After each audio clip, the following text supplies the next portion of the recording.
for this stuff is I love elections. I love election work. It's a fascinating area. Um, it really impacts our rights as American citizens. I mean, it's the foundation of our democracy, of our representative government. And I've been doing this stuff for about 9 years now as a lawyer. So I've done the reapportionment fights. You know, a lot of these stories I tell in Colorado, those were my cases. I was involved in that. I've done the initiative process to try and make sure that's open. You know, represented the right to work committees, represented the anti-discrimination groups. You know, I've gone toe-to-toe with these guys in court on a regular basis. I've done the campaign finance complaints and defended those, and sometimes, you know, brought them as well. I've done Voting Rights Act litigation where I've sued a clerk and recorder, actually on behalf of a Hispanic Democrat, that I think the clerk and recorder put the thumb on the scales to hurt them in a primary. And I've done First Amendment challenges to some of these campaign finance laws in various towns and whatnot here in Colorado. So I've done this stuff. I've lived and breathed it. And the reason I'm running is because this is critically important. It's critically important not just to the Republican Party. It is. We need to make sure that we don't get systems that are manipulated against us. I mean, that's important. But it's really important to Colorado here, too. Because at the end of the day, we don't want to be like a Florida, where it's just a screwed up mess, and people fight about it for a decade afterwards. We don't want to be like Minnesota, where they cluster around for 6 or 7 months, 8 months before they figure out who's won that race. We don't want to be like Washington State, where they've got, 3 recounts that look, suspiciously slanted. We don't want to be like Missouri, where dead people sue to elect a dead person. I mean, we don't want that. I mean, we want to clean, good elections here in Colorado, and we don't want the zombie elections. So with that said, I'm happy to answer questions and talk a little bit more. Yes, sir.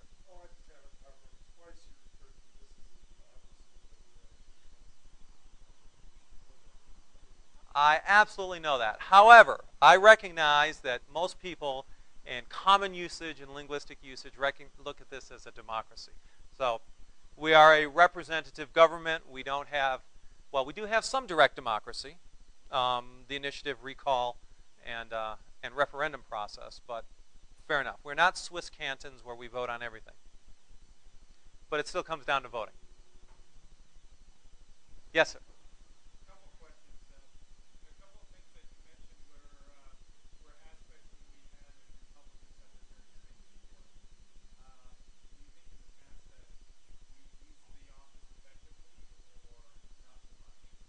I think in the past the office has generally been pretty well run. I do. A lot of these meltdowns that I give you are from other states.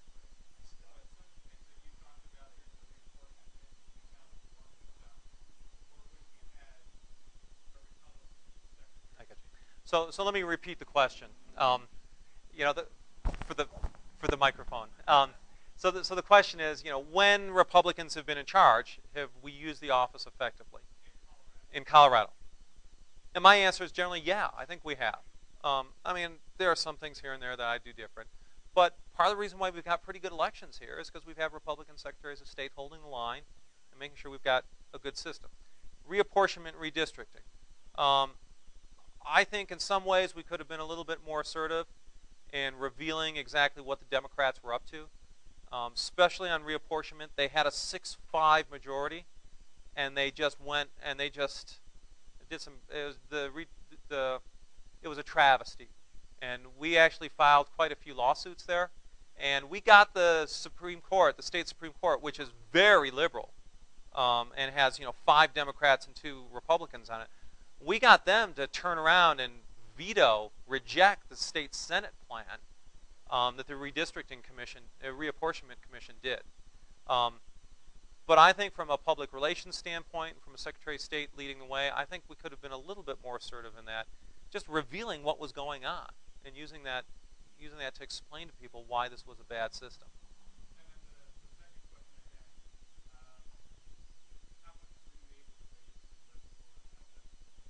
The first quarter raised about $25,000.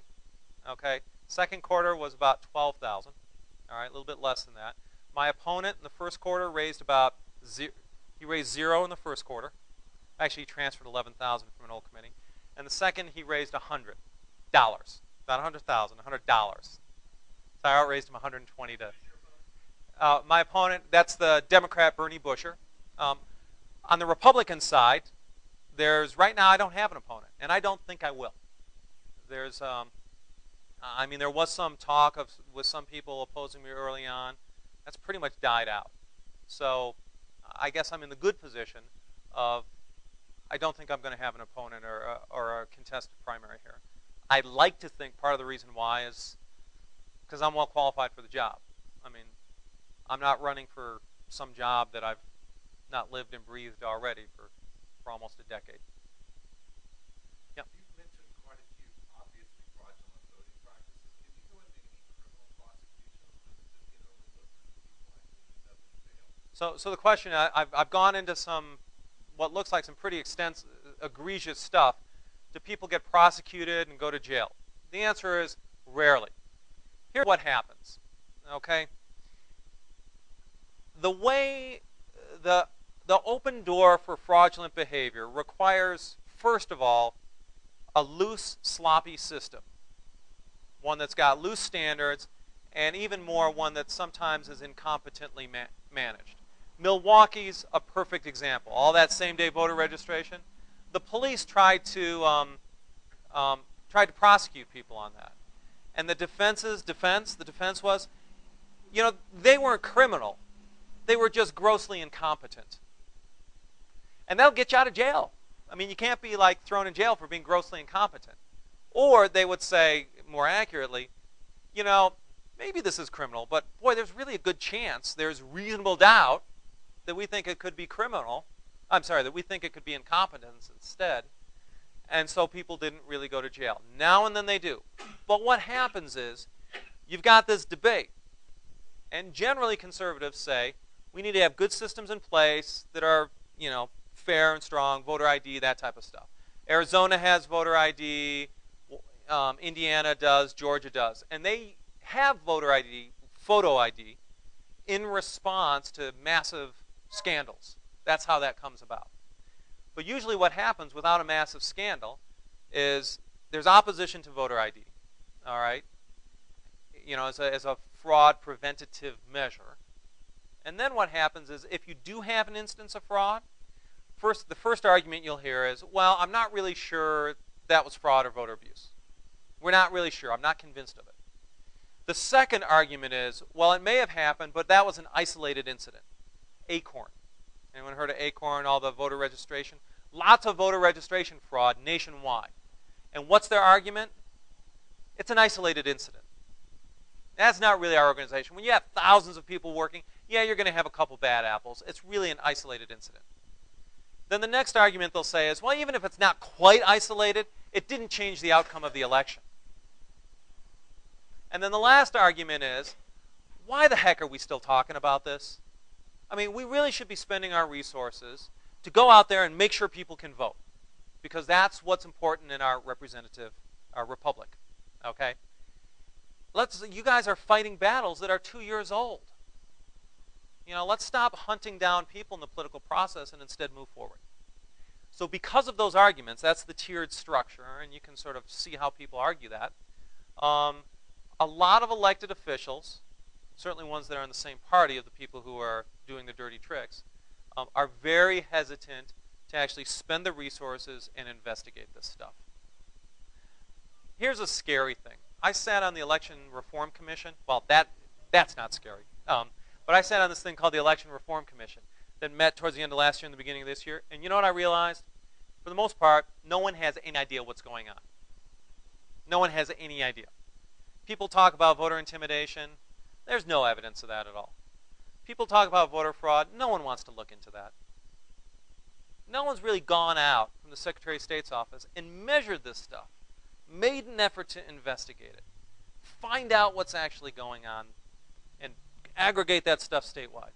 I mean, a lot of the clerks and recorders have some of that information, but no one's put it all together. I'll give you an example down here. Bob Balink down in El Paso here, there's a statute on the book that says for emergency registration. It's related. It basically says if you walk into the clerk's and recorder's office and you claim that you went to a voter registration drive and you can sort of say roughly when you did it and where it was, if you say that, they'll say, well, okay, they must have lost it or something, and we'll let you vote. All right? The reason that came about is because you had all this